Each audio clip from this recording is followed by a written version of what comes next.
Kaibigan lang pala. Kaibigan lang pala. Akala nyo, Tales from the Friend Zone.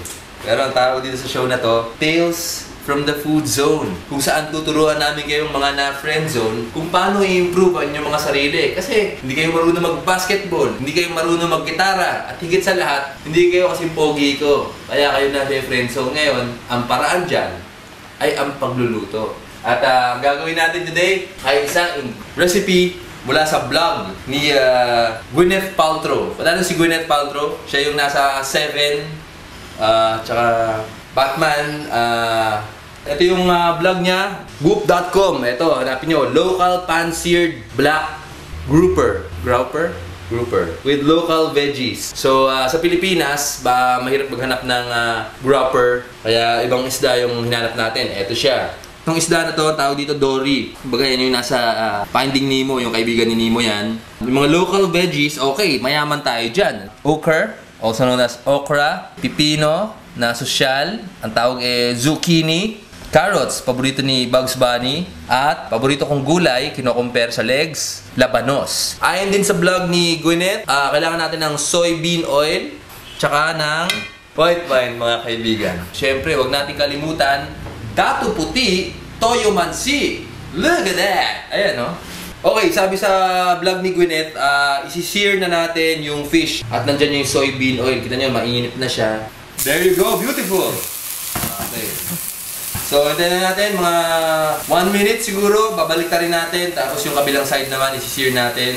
Okay, hintayin natin mga 1 minute. It's beautiful! Ang kulay na hinanap natin dito, golden brown. Well, lahat naman ng cooking show, nang hinihintay, no? Golden brown. Okay, ngayon, isi-season na natin yung isda with salt and pepper.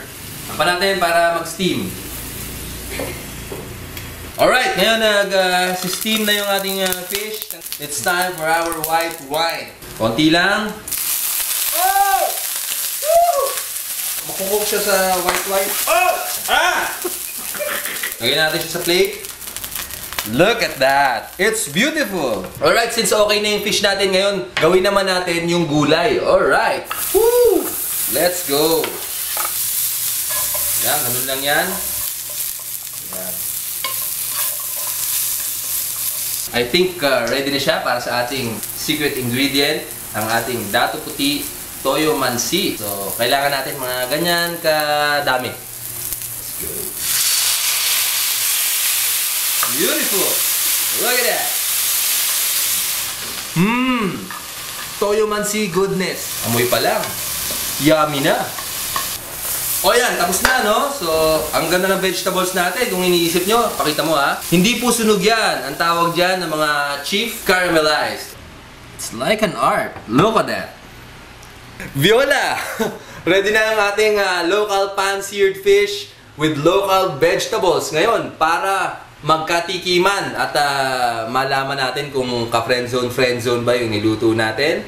Tawagin natin ang pinaka-chicks sa lahat. DJ Angel from Strange Brew. Woo! Yay! I'm so hungry na. Oh, sige, ngayon titikman mo to. Wow. Para masabi mo kung ka-friendzone yung niluto ko, no? Tama. So, Okay.